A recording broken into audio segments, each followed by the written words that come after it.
நான் லாவண்யா, மதுரை மாவட்டத்திலிருந்து வருகின்றேன். நான் ஒரு ஆசிரியர், கதை சொல்லி, எழுத்தாளர், பேச்சாளர். இந்த பயண அனுபவம் என்னுடைய வாழ்க்கையில் எப்படி இருந்தது அப்படிங்கிற ஒரு பகிர்தலுக்காக இங்க வந்திருக்கேன்.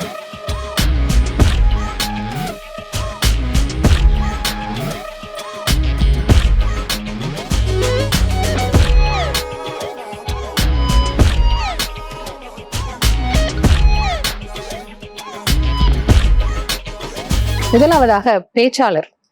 என்னுடைய சிறு வயதிலிருந்தே, பள்ளிக்கூட நாட்களிலிருந்தே மேடை பேச்சுல ஒரு ஆர்வம். என்னுடைய பெற்றோர்கள் அதற்காக நிறைய மெனக்கடல்கள் மூலமாக தொடர்ந்து என்னை ஊக்கப்படுத்தியதால் அந்த மேடை பேச்சு அப்படிங்கிறது என்னுடைய 2வது வகுப்பிலிருந்தே ஆரம்பிச்சிச்சு. அப்படியே தொடர்ந்துகிட்டு இருந்த என்னுடைய மேடை பேச்சு 7ஆம் வகுப்பு வரை ரொம்ப சிறப்பா போய்கிட்டே இருந்தது. அதற்கப்புறம் வேறு ஒரு இடத்தில் படிக்க போகும்போது அந்த தயாரிப்புக்கான சூழல் எனக்கு இல்லாம போனதுனால நிறைய மேடை பேச்சுகளை நான் பங்கெடுக்க முடியாத மாதிரி ஆயிடுச்சு சூழ்நிலை. அதற்கப்புறம் பாத்தீங்க அப்படின்னா மீண்டும் ஒரு இடைவெளிக்கு அப்புறம் கல்லூரிக்கு சென்ற பிறகு மேடை பேச்சுக்கான வாய்ப்புகள் நிறைய உருவாச்சு. அந்த நேரத்துல எனக்கு ஒரு தயக்கம். ஸ்கூல் எல்லாமே கேர்ள்ஸ் ஸ்கூல்ல படிச்சுட்டு கல்லூரியில கோயட் அப்படிங்கும் பொழுது ஒரு தயக்கம் இருந்தது. முதல் வருடம் எந்த போட்டிக்குமே நான் போய் பெயர் கொடுக்கவே இல்லை. ஆனா ஏக்கத்தோட அதை பார்த்துட்டே இருந்தேன். அப்போ அந்த வருடத்தோட ஆண்டு விழாக்கான போட்டிகள் அறிவிச்சாங்க. சுதந்திர தின விழா போட்டியில தான் நம்ம கலந்துக்கல. ஆண்டு விழா போட்டியிலையாவது கலந்துக்கலான்னு யோசிக்கும் பொழுது இன்னும் தயக்கம் அதிகமாச்சு. அப்போ சரி, கட்டுரை போட்டினா யார் முன்னாடியும் போய் நின்று பேச வேண்டாம், நம்ம எழுதி கொடுத்துட்டு வந்துடலாம் அப்படிங்கிற ஒரு நோக்கத்துல நான் கட்டுரை போட்டிக்கு மட்டும் பெயர் கொடுத்துட்டு வந்தேன். எனக்கு அதுல முதல் பரிசு கிடைச்சது.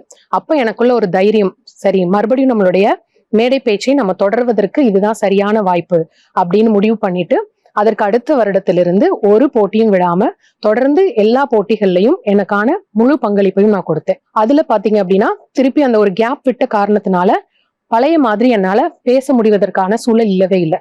அப்போ சிறு குறிப்புகள் வைத்துக்கிட்டு அப்படி கொஞ்சம் கொஞ்சமா பயிற்சி பண்ணி அடுத்தடுத்த கல்லூரிகள்ல போய் பேசுவதற்கு அளவுக்கு நான் தயாரானேன். அப்படியே எனக்கு நிறைய வாசிக்கும் பழக்கமும் அதிகமாச்சு. அதற்கான தேடலும் அதிகமாகும் பொழுது அந்த ஊர்ல இருக்கிற லைப்ரரியை முழுவதுமா யூஸ் பண்ணும் பொழுது நிறைய விஷயங்களை தெரிஞ்சுக்கிறதுக்கான வாய்ப்பு. பல்வேறு புத்தகங்கள் அது வெவ்வேறு கோணங்கள்ல எப்படி அணுகிறது அப்படிங்கிறது எல்லாமே தெரிஞ்சுக்கிறதுக்கான ஒரு சிறப்பான வாய்ப்பா என்னுடைய கல்லூரி நாட்கள் அமைந்தது. அந்த மேடை பேச்சு அப்படி தொடரும் பொழுது பல்வேறு போட்டிகளுக்கும் போடுவதற்கு வெறும் தமிழ் பேச்சு, ஆங்கில பேச்சு மட்டும் நிறுத்தாம டெக்னிக்கல் சைட் காம்படிஷன்ஸ்ல நிறைய இன்டர் காலேஜ் நடந்தது.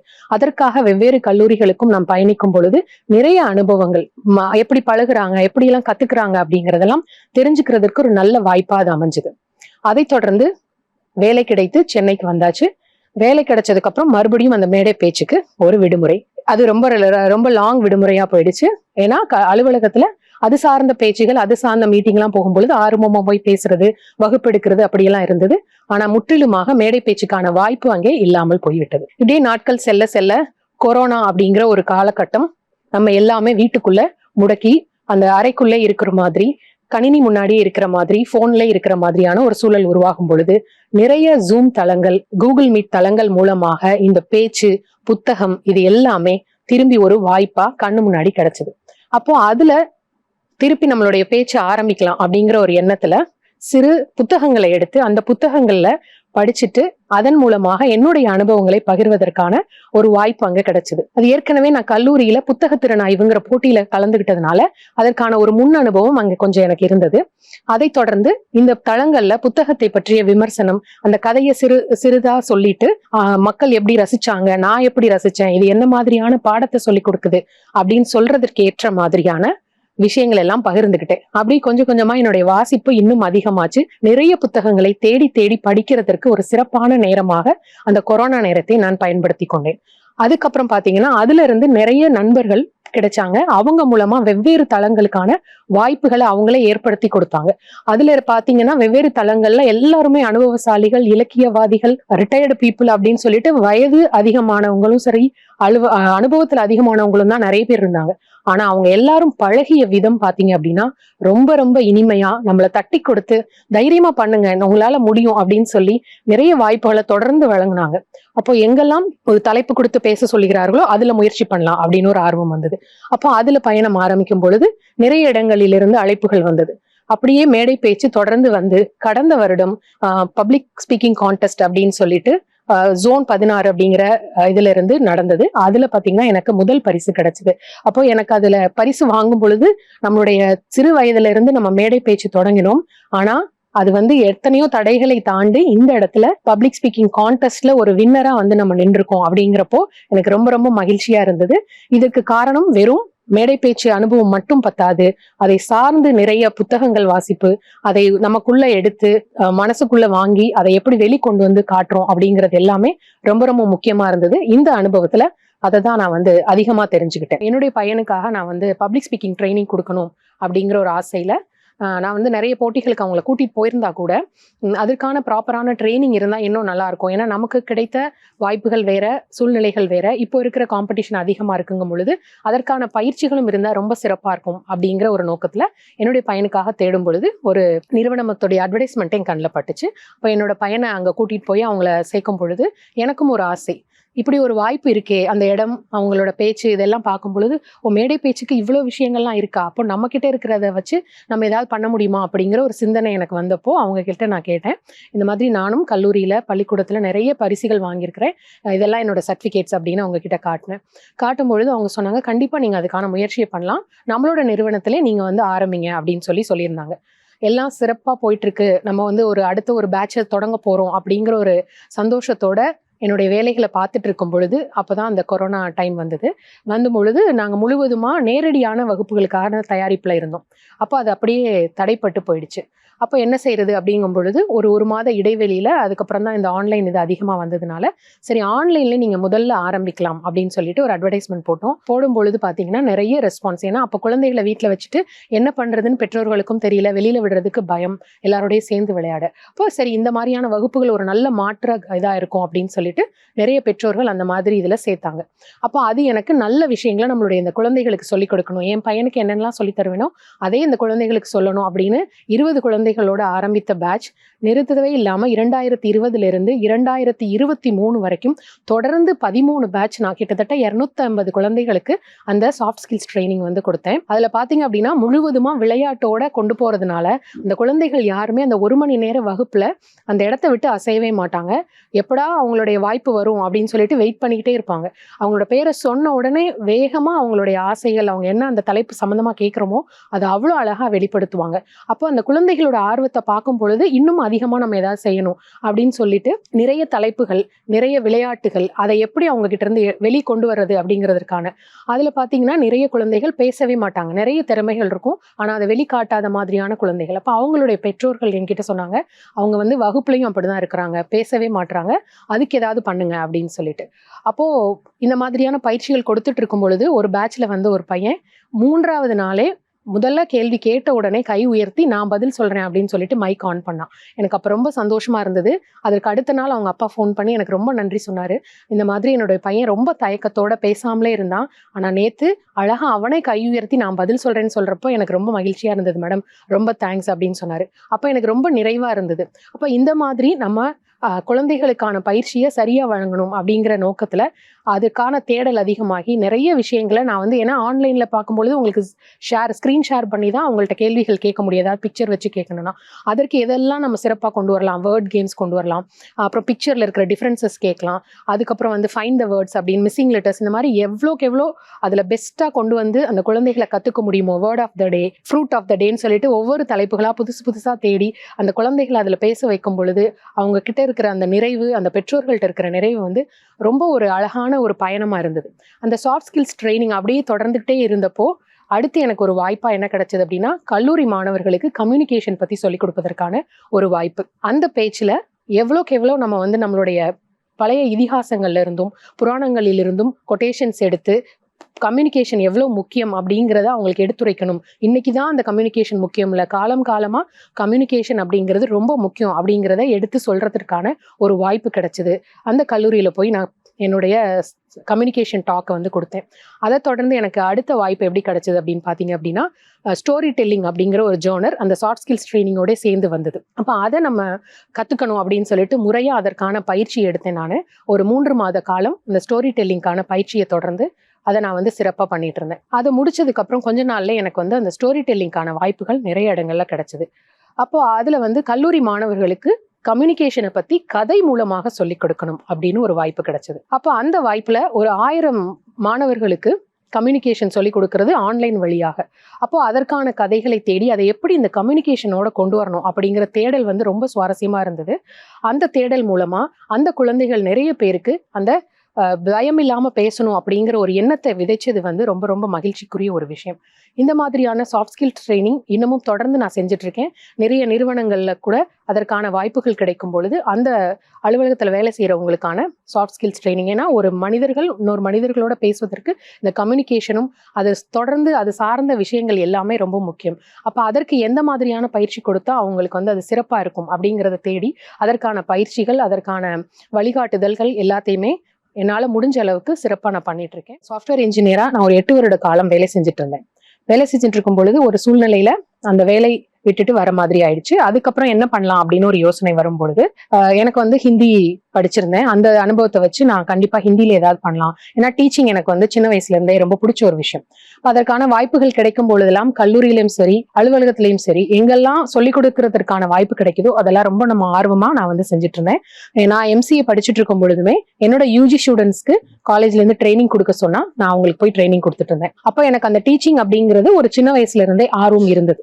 அப்போ நம்ம அடுத்து வேலை இல்ல, இப்ப வேலைக்கு போகல, என்ன பண்ணலாம் அப்படின்னு யோசிக்கும் பொழுது சரி நமக்கு ஹிந்தி தெரியும் இல்லையா, அதே நம்ம சொல்லிக் கொடுக்கலாம் அப்படிங்கிற ஒரு யோசனை வந்தது. அப்போ எப்படி பண்ணணும் அப்படிங்கிற ஐடியாலாம் எனக்கு இல்லவே இல்லை. அப்போ எங்க வீட்டுக்கு பக்கத்துல ஒரு பிளே ஸ்கூல் இருந்தது. அவங்க கிட்ட போய் கேட்டேன், நான் இந்த மாதிரி ஹிந்தி படிச்சிருக்கேன், உங்களுக்கு ஏதாவது வாண்டட் இருக்கா, நான் சொல்லி தரலாமா அப்படின்னு கேட்கும்பொழுது கண்டிப்பா மேடம் நீங்க சொல்லித்தாங்க அப்படின்னாங்க. அப்போ அன்னைக்கு ஃபர்ஸ்ட் கிளாஸ் உடனே இன்னைக்கு வந்துருங்க மேடம் ஆரம்பிச்சிடலாம் அப்படின்னு சொன்னாங்க.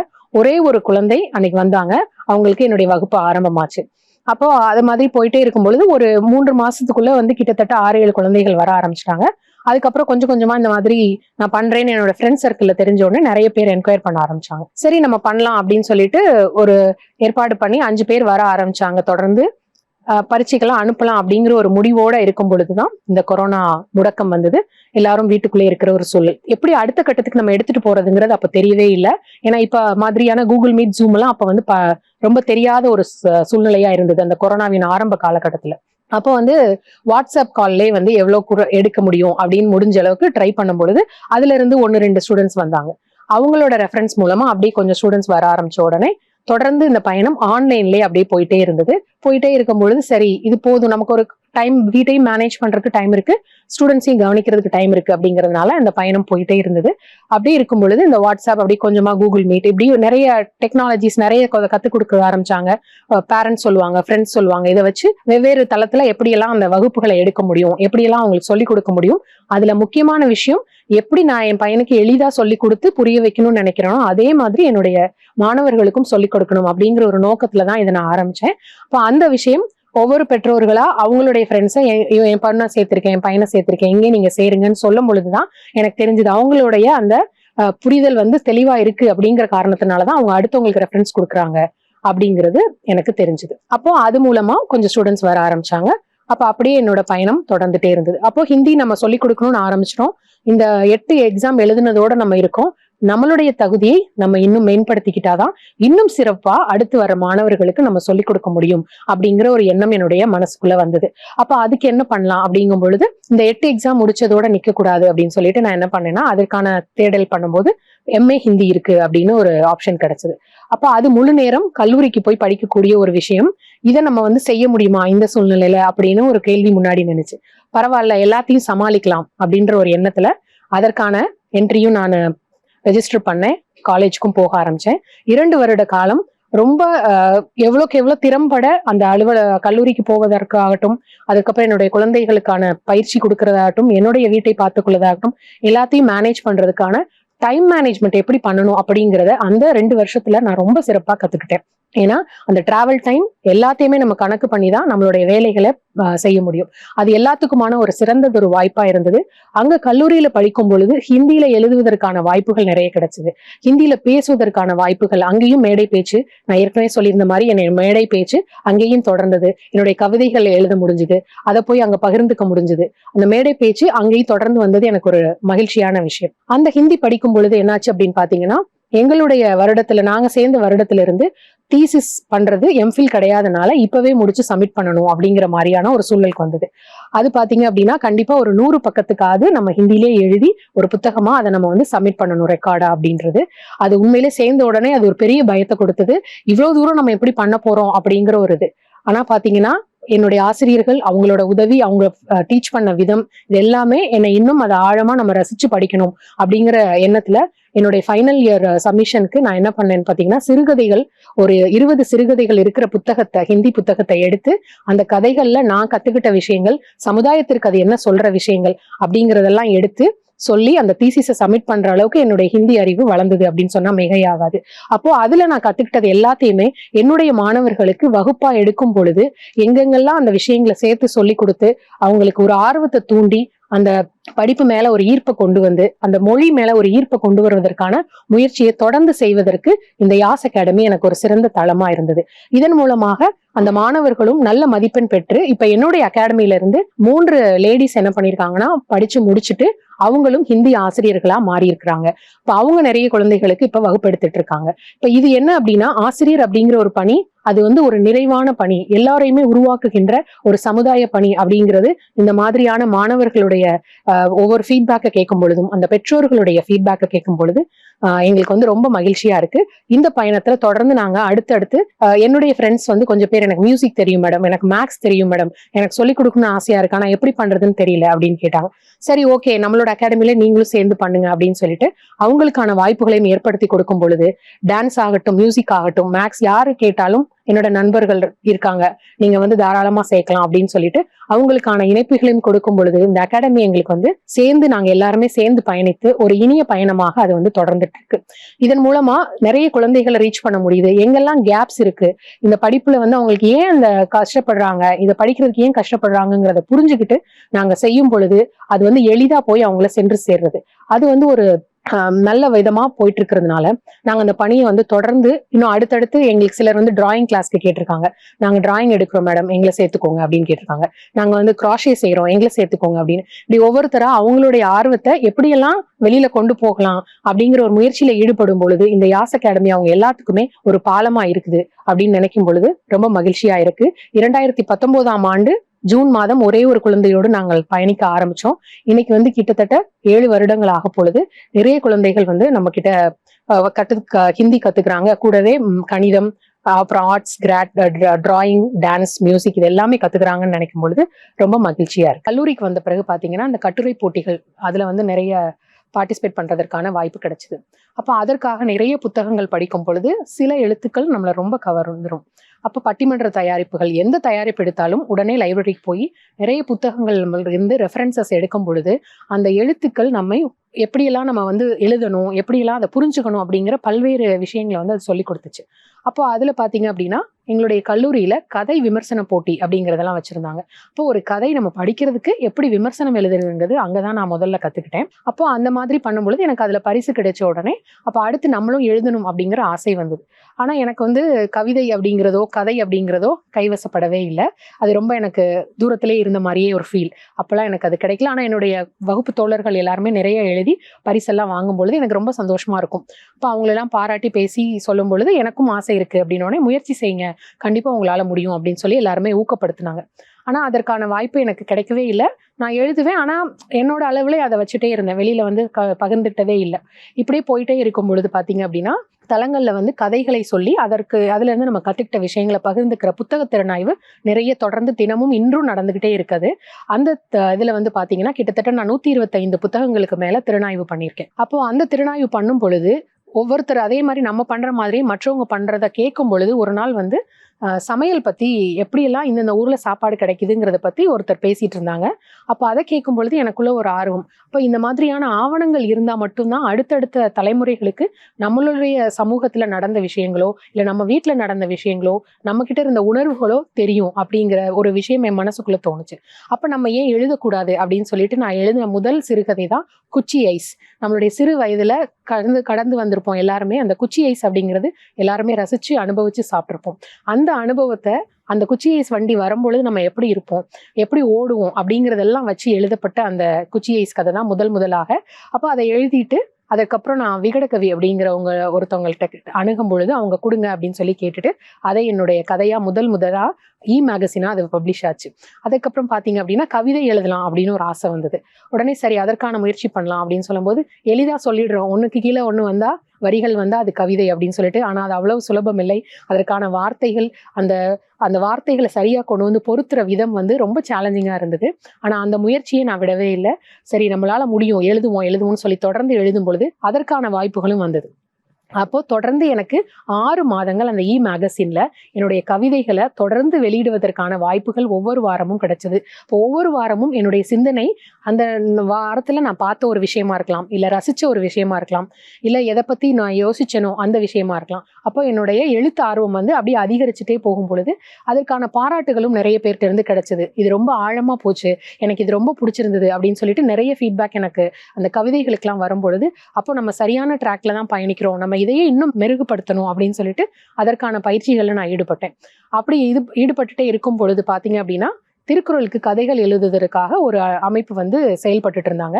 அப்போ அந்த அமைப்புல இருந்து வந்த அறிவிப்பை நான் பார்க்கும் பொழுது என்னுடைய ஹிந்தி எக்ஸாம் எனக்கு இருந்ததுனால என்னால அந்த இதை எடுத்துக்க முடியல. ஆனா எனக்கு ஒரு ஆசை, நம்ம எழுதணும்னு நினைச்சிட்டு இருக்கோம், இப்படி ஒரு வாய்ப்பு கிடைச்சிருக்கு, ஆனா நம்மளால இப்போ பயணிக்க முடியலையேன்னு சொல்லிட்டு யோசிச்சுட்டு இருக்கும் பொழுது தானாகவே அந்த வாய்ப்பு எங்கெங்கேயோ போய் கடைசியில என்னுடைய கைக்கு வந்து எனக்கு ஆனா கொடுக்கப்பட்டது என்னன்னு பாத்தீங்கன்னா 10 நாளுக்குள்ள 10 கதைகள் நீங்க எழுதி கொடுக்கணும்.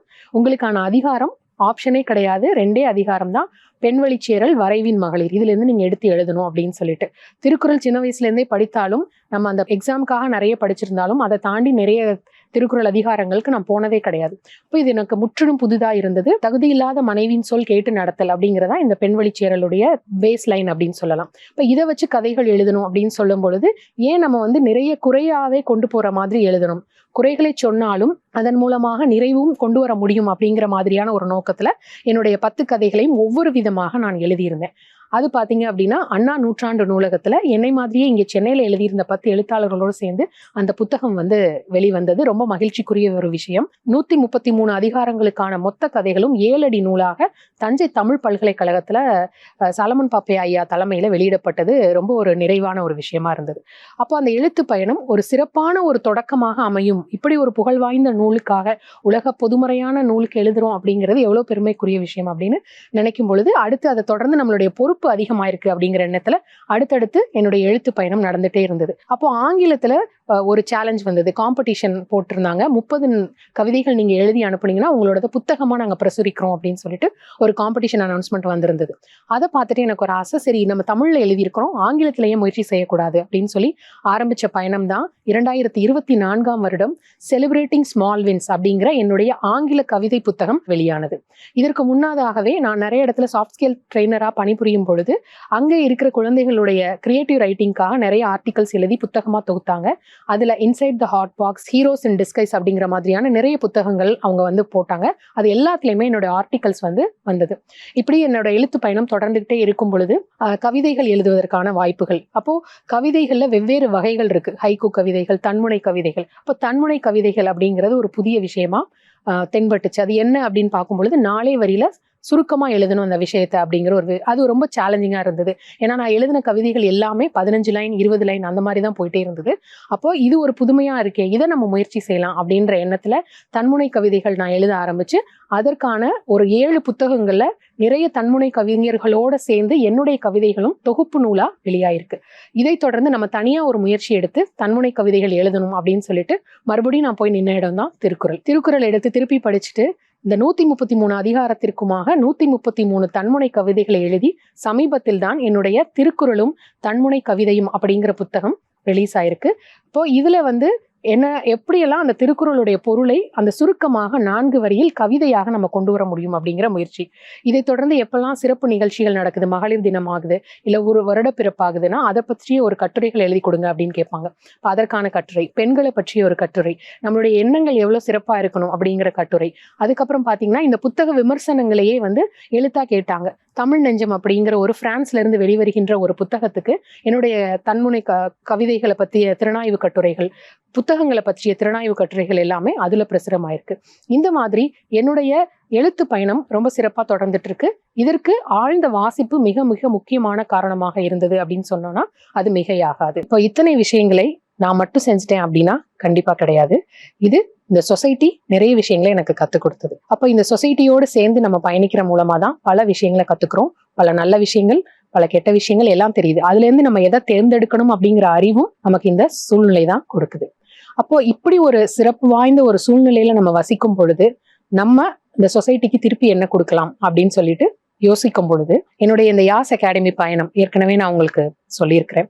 அந்த பயணம் தொடர்ந்துட்டு இருக்கும் பொழுது என்னுடைய கல்லூரி பேராசிரியரோடு எனக்கு என்னுடைய கணித பேராசிரியர் அவங்க கிட்ட பேசுவதற்கான ஒரு வாய்ப்பு கிடைத்தது. கிட்டத்தட்ட 20 வருடங்கள் கழித்து அவங்களுடைய எண் எனக்கு கிடைத்து அவங்க கிட்ட நான் பேசும்பொழுது இந்த மாதிரியான ஒரு அமைப்புல நான் குழந்தைகளுக்கு வகுப்பு எடுத்துட்டு இருக்கேங்கம்மா, இந்த மாதிரிலாம் பேசுறேன், பண்ணிட்டு இருக்கேன், புத்தகம் எல்லாம் பேசுறேன் அப்படின்னு சொல்லும் பொழுது அப்ப அவங்க கேட்ட கேள்வி, நீங்க கல்லூரி நாட்கள்ல மேடை பேச்சுல சிறப்பா இருந்தீங்கப்பா, இப்போ அதுக்காக நீங்க என்ன செய்றீங்க அப்படின்னு ஒரு கேள்வி என் முன்னாடி வச்சேன். அப்போ எனக்கு ஒரு நிமிஷம் புரியல, என்ன பண்றதுன்னு தெரியலமா, நான் இப்போ இப்படி வகுப்புகள் எடுத்துட்டு இருக்கேன், அடுத்து என்ன செய்யலாம் அப்படின்னா, நீங்க அதற்கென்று ஒரு நிகழ்ச்சியை ஏற்படுத்துங்க, இந்த தமிழால் இணைவும், தமிழுக்காக நீங்க பேசுறதுக்கு ஏதாச்சும் ஒண்ணு பண்ணுங்க, ஏன்னா அதிகமா நீங்க தமிழ்ல தானே பேசுனீங்க அங்க அப்படின்னு கேட்டாங்க. அப்ப சரி அப்படின்னு சொல்லி யோசிக்கும் பொழுதுதான் தமிழால் இணைவோம் அப்படிங்கிற ஒரு நிகழ்ச்சியை யாஸ் அகாடமில இருந்து ஆரம்பிச்சோம். இது என்ன நிகழ்ச்சி அப்படின்னு பாத்தீங்க அப்படின்னா, மாதம் ஒரு முறை இந்த நிகழ்ச்சி நடக்கும். முதல் நிகழ்ச்சியாக நாங்க பட்டிமன்றம் போட்டோம்.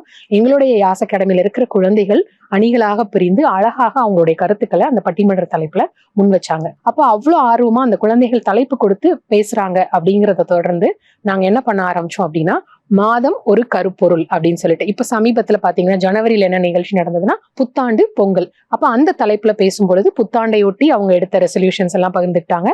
ஆனா இதுல ஒரே ஒரு கண்டிஷன், முடிந்த அளவுக்கு அவங்க தமிழ் வார்த்தைகளை தான் பயன்படுத்தணும், ஆங்கில கலப்பு இல்லாம பேசணும் அப்படிங்கறதா இந்த நிகழ்ச்சிக்கான நோக்கம். அப்ப இதை தொடர்ந்து செயல்படுத்திட்டே இருக்கிறோம். கிட்டத்தட்ட 4 வருடங்களா இந்த நிகழ்வு என்னுடைய ஆசிரியரின் அறிவுரையால் ஆரம்பிச்ச இந்த நிகழ்வு இன்றும் சிறப்பா போயிட்டே இருக்கு. இதை தொடர்ந்து அடுத்து நம்ம ஏதாவது இந்த சமுதாயத்திற்காக, இந்த குழந்தைகளுக்காக செய்யணும் அப்படின்னு தோணும் பொழுதுதான் இந்த புத்தக வாசிப்புல நம்ம இவ்வளவு ஈடுபாடா இருக்கோம். இதே மாதிரி அடுத்த தலைமுறையை நம்ம கொண்டு வரணும் அப்படிங்கிற எண்ணத்துல நேசித்து வாசி அப்படிங்கிற ஒரு நிகழ்ச்சியை ஆரம்பிச்சோம். இதுவும் மாதம் ஒரு முறை இணைய வழியாக நடக்கின்ற ஒரு நிகழ்ச்சி. இது என்ன அப்படின்னு பாத்தீங்கன்னா, குழந்தைகளோ இல்ல அவங்களுடைய பெற்றோர்களோ, ஏன்னா பெற்றோர்களுக்குமான வாய்ப்பும் இங்க நிறைய தேவைப்படுது அப்படிங்கறனால இதுல யார் வேணாலும் பேசலாம். குழந்தைகள், பெற்றோர்கள் அவங்க வாசித்து ரசித்த புத்தகத்தை பற்றி பேசிட்டு அதுல இருந்து அவங்க என்ன கத்துக்கிட்டாங்க, இல்ல இதெல்லாம் எல்லாருக்கும் தெரிஞ்சா நல்லா இருக்கும் அப்படின்னு அவங்க நினைக்கிற விஷயங்களை பகிர்ந்துக்கிறதுக்கான ஒரு நிகழ்ச்சி. இதுல பாத்தீங்கன்னா இப்ப போன மாதம் சோற்றுக்கணக்கு அப்படிங்கிற ஒரு புத்தகத்தை பற்றி ஒரு 6வது படிக்கின்ற மாணவன் அந்த கதையை பத்தி அவ்வளோ புரிதலோட பேசினது ரொம்ப ரொம்ப ஆச்சரியமா இருந்தது. ஏன்னா இளம் மனதுக்குள்ள இவ்வளவு சிந்தனைகள் வருதா அப்படிங்கிறத நம்ம அவங்கள பேச வச்சு கேட்கறது மூலமா தெரிஞ்சுக்க முடியுது. இது ஒரு சிறப்பான நிகழ்வா 2 வருடங்காலமாக தொடர்ந்து இணைய வழியில ஒவ்வொரு மாதமும் நடைபெற்றுக்கிட்டு இருக்கு. அப்ப இப்படி போயிட்டே இருக்கும் பொழுது அடுத்து நம்மளுடைய உடல் நலம், வாசிக்கிறத பத்தி சொல்லிட்டோம், தமிழுக்கென்று ஒரு நிகழ்ச்சி வச்சிட்டோம். அடுத்து நம்மளுடைய உடல் நலம் ரொம்ப முக்கியமான விஷயம். இதற்கு ஏதாவது நம்மளால செய்ய முடியுமா, நமக்கும் மருத்துவத்துக்கும் சம்பந்தமே இல்லை, என்ன பண்ணலாம் அப்படின்னு யோசிக்கும் பொழுது அடுத்து நல்வாழ்வு அப்படிங்கிற ஒரு ப்ரோக்ராம் என் மனசுக்குள்ள தோணுச்சு. இது என்ன அப்படின்னா, அந்த துறை சார்ந்த மருத்துவர்களோ மருத்துவத்துறை சார்ந்த வல்லுநர்களையோ கூப்பிட்டு அவங்க ஃபீல்டுல இருக்கிற ஒரு அவேர்னஸ் ப்ரோக்ராம் மாதிரி தொடர்ந்து நடத்தலாம் அப்படிங்கிற எண்ணத்துல இப்போ ஆரம்பிச்சு எங்களுடைய பயணம் 1 வருடம் 3 மாதங்கள் நடந்து முடிஞ்சிருச்சு சிறப்பா. ஒவ்வொரு மாதமும் அந்த மருத்துவத்துறையில இருக்கிற ஒவ்வொரு ஸ்பெஷலிஸ்ட் அவங்களோட துறை சார்ந்த அப்டேட்ஸா இருக்கட்டும், என்ன ட்ரீட்மெண்ட் நீங்க எடுத்துக்கணும், என்ன லேட்டஸ்ட் வேக்சின்ஸ் வந்திருக்கு, என்ன மாதிரியான செக்அப்ஸ் எல்லாம் பண்ணிக்கணும் அப்படிங்கறதெல்லாம் அழகா சொல்லும் பொழுது அது நிறைய பேருக்கு ஒரு ஐ ஓப்பனரா இருக்கு. அதற்கப்புறம் அவங்க அதற்கான முயற்சிகளை எடுத்து தங்களுடைய உடல் நலத்தை சிறப்பா பாத்துக்கிறதுக்கான ஒரு வழி வகுக்குது இந்த நிகழ்ச்சி அப்படின்னு சொல்லலாம். இப்போ இந்த மாதிரியே பயணம் போயிட்டு இருக்கும் பொழுது நிறைய கொஸ்டின்ஸ் நம்ம எல்லாருக்குள்ளேயுமே இருக்கும். ஒரு இன்வெஸ்ட்மெண்ட் பண்றதுனா என்ன அப்படிங்கிற கொஸ்டின் இருக்கும், இல்ல ஒரு கார்டனிங் பண்றதுனா எப்படி, ஒரு சாரியை எப்படி ப்ளீட் பண்றது அப்படிங்கிற கொஸ்டின், இப்படி ஒவ்வொரு கேள்விகள், மேக்கப் எப்படி போட்டுக்கிறது, தலை எப்படி செய்வதுன்னு பல விஷயங்கள், சின்னதுல இருந்து பெருசு வரைக்கும் எத்தனையோ கேள்விகள் நம்ம மனசுக்குள்ள இருக்கும். ஒரு சிலருக்கு அது ரொம்ப நல்லா தெரிஞ்சிருக்கலாம், ஒரு சிலருக்கு அது தெரியாமலே இருந்திருக்கலாம். அப்போ அதற்காக கொண்டு வரப்பட்ட நிகழ்ச்சி தான் தெரிந்து தெளிவோம் அப்படிங்கிற நிகழ்ச்சி. இதுவும் ஒரு மாதாந்திர நிகழ்வு தான். என்ன அப்படின்னு பாத்தீங்கன்னா, தெரியாதவங்களுக்கு தெரிஞ்ச விஷயத்த அழகா சொல்லி கொடுக்கவும், தெரிந்தவர்களும் கூட இன்னும் ஆழமா அந்த விஷயத்தை பத்தி தெரிஞ்சுக்கிறதுக்காக ஏற்படுத்தப்பட்ட இந்த நிகழ்ச்சி தான் தெரிந்து தெளிவோம். இப்ப இதுவும் பாத்தீங்கன்னா ஆரம்பிச்சு கிட்டத்தட்ட 6 மாத காலமாக ஒவ்வொரு மாதமும் ஒவ்வொரு தலைப்புல சிறப்பா நடைபெற்றிருக்கு. இதன் மூலமா எங்களுடைய பெற்றோர்களும் சரி, மற்ற குழுக்கள்ல நாங்க இருக்கிறவங்களும் வந்து பங்கெடுக்கும் பொழுது இது ஒரு நல்ல முன்னெடுப்பா இருக்கு, நிறைய பேருக்கு இது பயனுள்ளதா இருக்கு அப்படின்னு சொல்லும் பொழுது அவங்களே ஆர்வமா வந்து பெயர் கொடுக்குறாங்க. நாங்க அடுத்த மாசம் பேசி தரோம், நாங்க இந்த தலைப்புல பேசுறோம், இந்த புத்தகத்தை பத்தி நான் பேசுறேன், எனக்கு தெரிஞ்ச ஒரு டாக்டர் இருக்காங்க நான் ரெஃபர் பண்றேன் அப்படிங்கிற மாதிரியா தொடர்ந்து இந்த மாதிரியான நிகழ்வுகள் எல்லாரும் சேர்ந்து எங்களுடைய பெற்றோர்கள், எங்களுடைய மாணவர்கள், எங்களுடைய டீச்சர்ஸ் எல்லாரும் சேர்ந்து செய்யும் பொழுது இது ரொம்ப சிறப்பா நிறைவா போயிட்டு இருக்கு. தாத்தா பாட்டி சொன்ன கதைகள், அம்மா அப்பா சொன்ன கதைகள், நம்ம நண்பர்கள்ட்ட சொன்ன கதைகள் அப்படின்னு சொல்லிட்டு ஒவ்வொரு வகைப்படுத்தணும் அப்படின்னா கதைகள் அப்படிங்கிறது எண்ணிலடங்காத ஒண்ணு. எந்த ஒரு விஷயத்தையும் நம்ம கதையோட சொல்லும் பொழுது அது எளிதா போய் எல்லாருக்கும் சேரும். அப்ப இந்த ஒரு விஷயம் இவ்வளோ பெரிய பிரம்மாண்டமான ஒரு ஃபீல்டாவே இருக்கு அப்படிங்கிறது எனக்கு சமீபத்துல தான் தெரிஞ்சது. இப்போ அதற்கான பயிற்சி எடுத்திருக்கேன் அப்படிங்கிறத நான் ஏற்கனவே குறிப்பிட்டிருந்தேன். இப்போ அந்த பயிற்சி மூலமா இன்னும் அதை எப்படி அழகா சொல்லணும், அந்த கதையை இன்னும் ரசிக்கிற விதமா எப்படி சொல்லணும்னு அந்த நியூஆன்சஸ் அப்படின்னு சொல்லுவாங்க இல்லையா, அதெல்லாம் கத்துக்கிறதுக்கான ஒரு வாய்ப்பா இருந்தது. அதை தொடர்ந்து எனக்கு கல்லூரிகள்ல, பள்ளிகள்ல வந்து கதை சொல்வதற்கான வாய்ப்பு கிடைத்தது. அப்படி ஒரு அனுபவமா ஒரு 300 குழந்தைகள் இருந்த ஒரு இடத்துல கதை சொல்வதற்கான வாய்ப்பு கிடைக்கும் பொழுது ஒவ்வொரு கதைகள், நம்ம படிச்ச கதைகளா இருக்கட்டும், புதுசா இப்போ சமூகத்திற்கு தேவையான கதைகள் அப்படின்னு சொல்லிட்டு நிறைய நான் எடுத்துட்டு போனேன். எடுத்துட்டு போய் நான் பேசும் பொழுது அந்த குழந்தைகளுடைய ஆர்வம் பார்த்தீங்க அப்படின்னா ரொம்ப ஒரு ஈடுபாட்டோட இருந்தாங்க. அந்த கதைகளை சொல்லிட்டு இருக்கும் பொழுது அவங்க எங்கெல்லாம் தயங்காம பதில் சொல்லணுமோ அந்த இடத்துல பதில் சொன்னாங்க. அப்ப அப்படியே போயிட்டே இருக்கும் பொழுது அந்த இடத்துல எனக்கு தோன்றிய விஷயங்கள், அந்த குழந்தைங்க சொல்ற விஷயத்தையும் அந்த கதைக்குள்ள கொண்டு வந்தா என்ன அப்படின்னு சொல்லிட்டு நான் சொல்லும் பொழுது அந்த குழந்தைகளுக்கு வந்த மகிழ்ச்சிக்கு அளவே கிடையாது. ஏன்னா நம்ம சொல்ற ஒரு விஷயம் கதைக்குள்ளே இருக்கா, அப்ப இந்த கதையே இப்படி மாறி இருக்கா, அப்ப நம்மளும் கதை சொல்லலாமான்னு சொல்லிட்டு ஒவ்வொருத்தரா எழுந்திருச்சு அந்த கதையோட அடுத்தடுத்த கட்டத்தை கொண்டு போய்கிட்டே இருந்தாங்க. கொண்டு போயிட்டே இருந்து அதை முடிச்சோம். அப்படியே ஒவ்வொரு கதைகளா போகும் பொழுது ஒரு டால்ஃபின் கழுத்துல நம்ம போடுற பிளாஸ்டிக் எல்லாம் போய் எப்படி மாட்டுது அப்படிங்கிற ஒரு கதையை சொல்லும் பொழுது அந்த ஹால் முழுவதுமா அவ்வளோ நேரம் ஆரவாரமா நான் நீனு போட்டி போட்டுட்டு கை தூக்கி பேசின குழந்தைகள் எல்லாமே அமைதியா உட்காந்து கேட்டுட்டு இருந்தாங்க. ரொம்ப ஆழமா யோசிச்சுட்டு இருந்தாங்க. அப்போ அதை தான் நிறைவு கதையா நான் வச்சிருந்தேன். ஏன்னா ஒரு மெசேஜோட முடிக்கணும் அப்படிங்கிறதுக்காக. அப்ப அந்த பாட்டில் போய் மாட்டிடுச்சு அந்த டால்ஃபினோட கழுத்துல, அதனால அதை ஸ்விம் பண்ண முடியல அப்படின்னு சொல்லும் பொழுது அந்த குழந்தைகள் எழுந்திருச்சு, மேடம் இனிமே நாங்க எங்கேயுமே தூக்கி போட மாட்டோம், கரெக்டா குப்பை தொட்டில தான் நாங்க போடுவோம், எதையுமே தூக்கி எங்கேயும் போட்டுட்டு வந்துட மாட்டோம் அப்படிங்கிற ஒரு வாக்குறுதியை சொன்னாங்க. அப்போ அதை கேட்டுட்டு நம்ம சொன்ன கதைக்கான பர்பஸ் இதுதான், அதுல இருந்து கத்துக்கிற ஒரு மாரல் நமக்கு எப்படி சமூகத்தை ஒரு மாற்றத்துக்குள்ள கொண்டு வரும், நம்ம வீட்டுல எப்படி ஒரு மாற்றத்தை கொண்டு வரணும் அப்படிங்கிற நோக்கத்துலதான் இந்த கதைகள் பயணிக்குது அப்படிங்கிறது எனக்கு தெளிவா அன்னைக்கு புரிஞ்சுது. அதற்கப்புறம் பாத்தீங்க அப்படின்னா நம்மளுடைய அண்ணா லைப்ரரியில குழந்தைகளுக்கான கதைகள் சொல்வதற்கு ஒரு ஓப்பன் ஃபோரம் மாதிரி கொடுத்திருப்பாங்க. அங்க பேசுவதற்கான வாய்ப்பு கிடைச்சது. அங்கேயும் பாத்தீங்கன்னா ப்ராப்பர்ட்டிஸ்லாம் வச்சு கதைகள் சொல்லும் பொழுது குழந்தைகள் ரொம்ப ஆர்வமா அந்த ப்ராப்பர்ட்டிஸோட சேர்ந்து அந்த ப்ராப்பர்ட்டி பேசுற மாதிரி அவங்கெல்லாம் பேச ஆரம்பிச்சிட்டாங்க. அப்ப அது இன்னும் ஒரு சிறப்பான அனுபவமா இருந்தது. இப்போ இந்த கதைகள் மூலமா நம்ம என்னெல்லாம் பண்ணலாம் அப்படின்னா என்ன வேணாலும் பண்ணலாம். ஏன்னா அந்த கதைகளுக்குள்ள ஆழம் அப்படி. ஏன்னா இந்த வாசிப்பு அப்படிங்கிற ஒரு விஷயத்துல நான் படித்த நாவல்கள் ஆகட்டும், கதைகள் ஆகட்டும், நிறைய எழுத்தாளர்களுடைய கதைகள் வந்து நம்ம மனசுல அப்படியே ஒரு புதிய ஒரு மாற்றத்தை கொடுக்கும், நம்மளுடைய பார்வையை வந்து வேற மாதிரி ஆக்கும், நம்மளுடைய சிந்தனை வந்து தூய்மைப்படுத்தும். ஏன்னா எல்லாருமே பெர்ஃபெக்ட் கிடையாது. ஒவ்வொரு நாளும் நம்மளுடைய அனுபவங்கள் தான் நம்மளை வந்து மாத்திக்கிட்டே இருக்கு, நம்மளை மெருகேற்றிக்கிட்டே இருக்கு. நேற்றைய அனுபவம் வேற, இன்னைக்கான அனுபவம் வேற, நேற்றைய நம்ம வேற, இன்னைக்கான நம்ம வேற. இப்ப இப்படி தொடர்ந்து நம்ம போய்கிட்டே இருக்கும் பொழுது இந்த கதைகளும், இந்த கதைகள் வழியாக நம்ம கத்துக்கிற விஷயங்களும் வாழ்க்கையில பெரிய மாற்றத்தை கொடுக்கும். இப்ப இந்த சிறு வயதிலிருந்தே ஆர்வமான என்னுடைய வாசிப்பு வந்து வாரமலர், சிறுவர் மலர்ல இருந்து தான் முதல்ல ஆரம்பிச்சது. அதுக்கப்புறம் வாரமலர்ல அந்த குறுக்கெழுத்து போட்டி மூலமா என்னுடைய தமிழ் ஆர்வம் அதிகரிச்சது. இதை தொடர்ந்து அப்படியே வாசிக்க ஆரம்பித்து நாவல்கள் வாசிக்க ஆரம்பிச்சேன். அதுக்கப்புறம் வரலாற்று நாவல்கள், கட்டுரைகள் இப்படின்னு ஒவ்வொன்றா வாசிக்க ஆரம்பிச்சு அந்த வாசிப்போட ஆழம் அதிகமாக அதிகமாக நமக்குள்ள இருக்கிற சிந்தனையை அது எழுத்தா வெளியே கொண்டு வருது அப்படிங்கிறத நான் கவிதைகள், கதைகள் எழுதும் பொழுதுதான் அதோடைய உண்மையை நான் புரிஞ்சுக்கிட்டேன். அப்போ இந்த வாசிப்புடைய ஆழத்தை எல்லாருமே உணர்ந்து அதை சிறப்பா செய்யணும் அப்படிங்கிறதுக்காக தான் நாங்க வந்து நேசித்து வாசிங்கிற ஒரு நிகழ்ச்சியை நடத்திட்டு இருக்கோம். அது தொடர்ந்து குழந்தைகள் வந்து வாசிக்கிறத விட்டுறவே கூடாது. குழந்தைகள் மட்டும் இல்ல, பெற்றோர்களும் இன்னைக்கு வாசிக்கிறது முழுவதுமா குறைஞ்சு போச்சு. எல்லாருமே இந்த கேட்ஜெட்ஸ்குள்ள இருக்கிற உலகத்துலதான் இருக்கும். அதனால எல்லாருமே அவங்கவுங்க வீட்டுல ஒரு லைப்ரரி வச்சு வாசிப்பு பழக்கத்தை அதிகப்படுத்தணும் அப்படின்னா அடுத்த தலைமுறைகளும் சரி, நம்மளும் சரி, நம்மளுடைய குழந்தை பருவ நினைவுகளை சிறப்பா மீட்டெடுக்கலாம். அதன் மூலமாக இன்னும் பல நல்ல விஷயங்களை அடுத்து இந்த உலகத்துக்கு கொடுக்கலாம் அப்படிங்கிறதுல எந்த சந்தேகமுமே இல்லை. அடுத்ததான் முக்கியமா நம்ம எல்லாருமே செய்ய வேண்டிய ஒரு விஷயம் நேர மேலாண்மை. எல்லாருக்குமே 24 மணி நேரம் சரிசமமா இந்த உலகத்துல முழுவதுமா கொடுக்கப்பட்டிருக்கு. இதை ஒரு அழகா ஒரு நகைச்சுவையா ஒரு கதையோட சொல்லி நிறைவு பண்ணலாம்னு நினைக்கிறேன். ஒருத்தருக்கு வந்து ஒரு பெட்டி கொடுத்து ஒரு 5-6 துணிகளை கொடுத்து அடைச்சு வச்சுட்டு கிளம்புங்க ஊருக்கு அப்படின்னு சொல்றாங்க. அப்போ ஒருத்தர் என்ன செய்யறாருன்னா, அழகா அந்த பெட்டிக்குள்ள அந்த ட்ரெஸ் எல்லாத்தையும் வச்சு இன்னும் கொஞ்சம் இடம் மிச்சம் இருக்கிற மாதிரி வைக்கிறாரு. அதே 5-6 உடுப்புகளையும் அதே பெட்டியும் இன்னொருத்தட்ட கொடுக்கும் பொழுது அவர் வச்சுட்டு, இடம் பத்தல, எனக்கு பெருசா பெட்டி கொடுங்க அப்படின்னு கேட்கிறாரு. அப்போ 2 பேருக்குமே கொடுக்கப்பட்டது ஒன்றுதான். அதை எப்படி கையாளுறாங்கிறதுல ஒவ்வொருவருக்கும் ஒரு மாறிட்டு இருக்காங்க. அப்போ அதே போலதான் நமக்கு கிடைச்சிட்டு இருக்கிற நேரமும். உலகத்துல எல்லாருக்குமே சமமா கிடைச்ச ஒரே விஷயம் இந்த நேரம் தான். அந்த நேரத்தை எப்படி நம்ம ஒவ்வொரு மணித்துளி அப்படிங்கிறது வந்து ரொம்ப பெருசு அப்படிங்கிறத உணர்ந்தது ஒரு காலம். அது வரைக்கும் அந்த ஒரு மணித்துளி செகண்ட் அப்படிங்கிறதுக்கானது வந்து என்னன்னே தெரியாம இருந்தது வேல்யூ. ஆனா அதற்கான வேல்யூ நம்ம அதுக்கு தீவிரமா வேலை செய்யும் பொழுதுதான் தெரியும். அப்போ ஒவ்வொரு மணித்துளியையும் நம்ம சிறப்பா நல்ல ஒரு விஷயத்துக்காக பயன்படுத்தி, அது எழுத்தாகவோ வாசிப்பாகவோ இல்லை கதையாவோ அடுத்தவருக்கு பகிர்றதோ, எப்படியாவது ஒரு நல்ல விஷயமா அதை நம்ம செய்ய முன்னெடுத்து பண்ணோம் அப்படின்னா கண்டிப்பா எல்லாருமே ஒரு சிறப்பான இடத்துல கண்டிப்பா ஜெயிக்க முடியும் அப்படிங்கிறதுல எந்த சந்தேகமுமே இல்லை. அதனால எல்லாருமே நல்ல விஷயங்களுக்காக நேரத்தை செலவிடுங்க. எல்லாரும் ஒன்றா உட்காந்து அமர்ந்து பேசுங்க, நண்பர்களோட புத்தகத்தை பத்தி பேசுங்க, உங்களுடைய அனுபவங்களை பத்தி பேசுங்க. ஏன்னா அனுபவங்கள் அப்படிங்கிறது வந்து மிகப்பெரிய பொக்கிஷம். அடுத்தடுத்து எல்லாருக்குமே கொண்டு போய் சேர்க்க வேண்டிய ஒரு விஷயங்கள்.